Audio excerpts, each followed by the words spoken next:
粵語傳承，我係張弛。油條喺粵語嘅地道講法叫乜嘢？佢背後嘅歷史故事，你又知唔知呢？嗱，我哋先嚟問下市民，最後我會解答。出發。這個東西在粵語地道說法叫什麼？知不知道？我不是廣東人。你是哪裡人？重慶人。重慶話這個叫什麼？叫什麼？問他。重慶話這個叫什麼？油條。就叫油條。沒有地道的說法嗎？沒有。你們來廣州是來旅遊還在這裡生活啊？我在這裡生活，他來旅遊。你來多少年了？從小到大。從小到大，那你是廣州人，你不是重慶人啊？我不會說，老家在重慶的。老家在重慶。對。這個我講一遍，看你能不能知道，叫油炸鬼。油炸鬼。聽過嗎？沒聽過。油炸鬼嘛？知唔知油條粵語叫乜嘢？油條粵語叫油炸鬼。油炸鬼，知唔知佢背後嘅故事？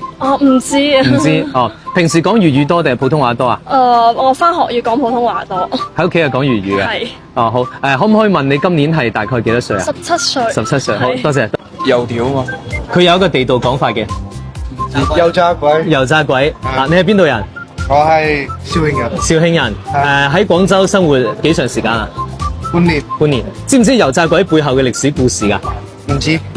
歷史同語言專家調研，粵語係保留咗宋朝大量古漢語嘅發音同埋用詞，其中油炸鬼就包含咗岳飛同秦檜一段往事。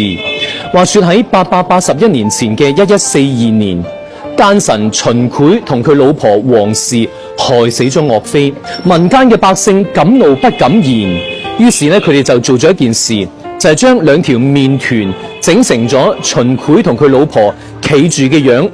嗱，好似咁樣，左邊呢條就係秦檜，右邊呢條呢就係佢老婆王氏。佢將兩條麵團背靠背咁黐埋一齊，跟住將呢兩條麵團掟落個油鑊嗰度，係咁炸佢。嗱，喺油鑊入邊俾熱油煎熬嘅係麵團，但喺百姓心中喺油鑊入邊翻滾嘅就係秦檜同佢老婆。咁樣做就係為咗幫岳飛將軍出一啖氣。所以從此之後，從宋朝1142年開始，呢啲長條嘅炸麵團就叫做油炸檜。嗱，發音係秦檜嘅檜，油炸檜。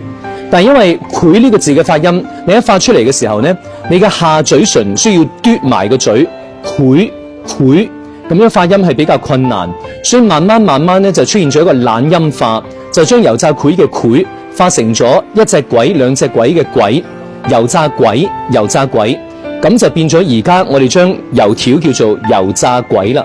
嗱，從此仲有一句詩啊，叫做人從宋後小名檜，我到墳前愧姓秦。所以粵語包含嘅歷史文化遠超你嘅想象。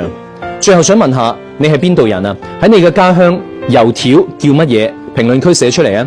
仲有，我哋次次食油炸鬼嘅時候呢，都係幫岳將軍出一啖氣嘅。